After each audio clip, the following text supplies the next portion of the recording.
அனைவருக்கும் வணக்கம். இன்னைக்கு நமக்கு உணவு கொடுக்க வந்திருக்கிறவங்க ஜனனி, நவீன் குமார். அவங்க பையன் வந்து ருத்வா, அப்பா அம்மா கந்தசாமி, தேவி, பெருமாள், கந்தம்மாள். இவங்க வந்து நமக்காக உணவு கொடுக்க வந்திருக்காங்க. ஜனனி அவங்களுக்கு கொஞ்சம் உடல்நிலை சரியில்லை. அந்த உடல்நிலை சரியாகி அவங்க அதுலேருந்து பூரண குணமடைய நமது பாசம் அறக்கட்டளை பாசமுதிர்வலம் சார்பாக இறைவன்கிட்ட ஒரு பிரார்த்தனை வச்சுக்கலாம்.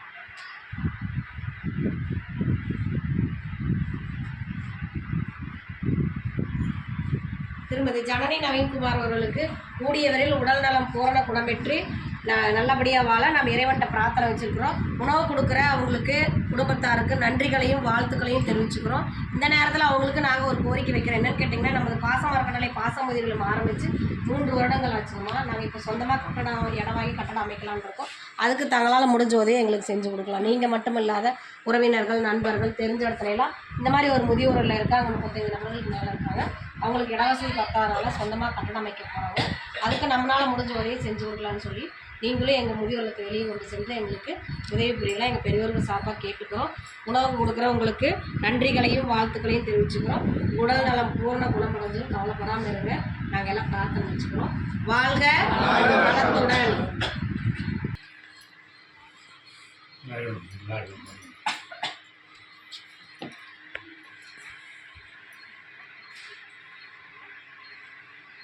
நாளைக்கே அவங்களுக்கு குணமாகும்.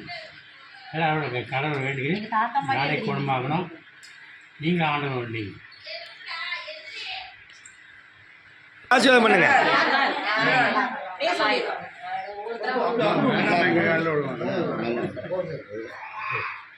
ஜனங்கனாக்க பராசக்தி பேர் ஏன்னா சீக்கிரம் குணமாகணும்.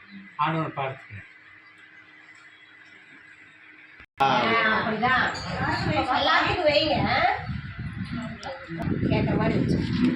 இது வந்து பூரி குருமா, இது வந்து இட்லி சாம்பார். இது பூரி மேலே ஊற்றிடுங்க. இதை வந்து தனியாக ஊற்றிடுங்க.